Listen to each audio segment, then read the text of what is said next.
حضرت اسامہ حضور سے بے تکلف تھے اور جو ضرورتیں تھیں حضور سے آ کے کہہ لیتے تھے، ظاہر ہے پوتوں کی جگہ پہ تھے، کوئی بھی کام ہوتا بلا تکلف حضور کی خدمت میں حاضر ہو جاتے۔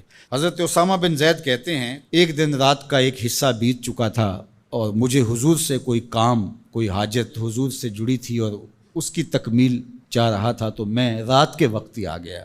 ظاہر ہے کہیں جانا ہو تو بندہ سوچتا ہے، لیکن جہاں اتنی بے تکلفی ہو وہاں کہتا ہے چلو میں چلا جاتا ہوں، تو وہ حضور کی خدمت میں حاضر ہو گئے۔ تو آقا کریم تشریف لے آئے۔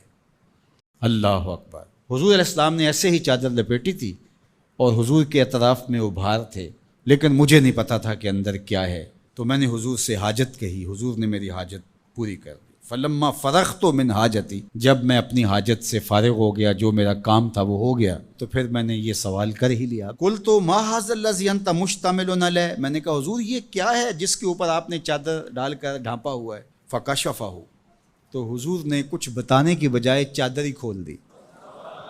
جب چادر کھلی تو منظر صاف تھا۔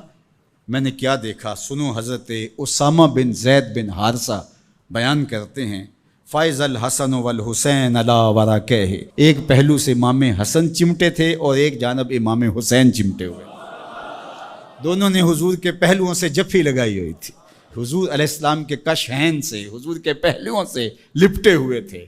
اللہ اکبر! ظالمو، تم نے تیر حضور کے پہلوؤں پہ مارا ہے، حضور کے پہلوؤں سے یہ شہزادے لپٹے ہوئے ہیں۔ اور پھر آقا کریم نے کیا کہا؟ فقال ھذان ابنایا، فرمایا یہ دونوں میرے بیٹے ہیں، و ابناؤ ابنتی، اور میری بیٹی کے بیٹے ہیں۔ اللہم انی احبہما، اے اللہ میں ان سے پیار کرتا ہوں، فاحبہما، تو ان سے پیار کر، فاحب من یحبہما، اور جو ان دونوں سے پیار کرے مالک اس سے بھی پیار کر۔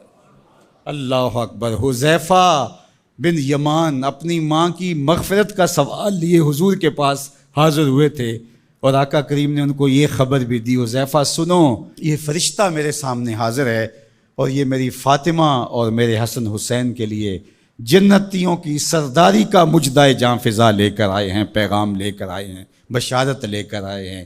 یہ خاندان عالی مرتبت خاندان، کبھی حضور ان کو چادر میں سمیٹ لیتے ہیں، کبھی مباہلے کی آیت کا مصداق یہ قرار پاتے ہیں اور فرماتے ہیں اللہم ہؤلاء اہل بیتی، یہ ہیں میرے اہل بیت، اور کبھی آقا کریم علیہ السلام کندھوں پہ سوار کرتے ہیں، کبھی حضور کی پشت پہ سواری ہوتی ہے، اور کبھی حضور بشارتیں دیتے ہیں کہ لوگوں کو بتا دو کہ یہ میرے فرزند، یہ عالی مرتبت شہزادے جنتی جوانوں کے سردار ہیں اور میری شہزادی جنتی خواتین کی سردار۔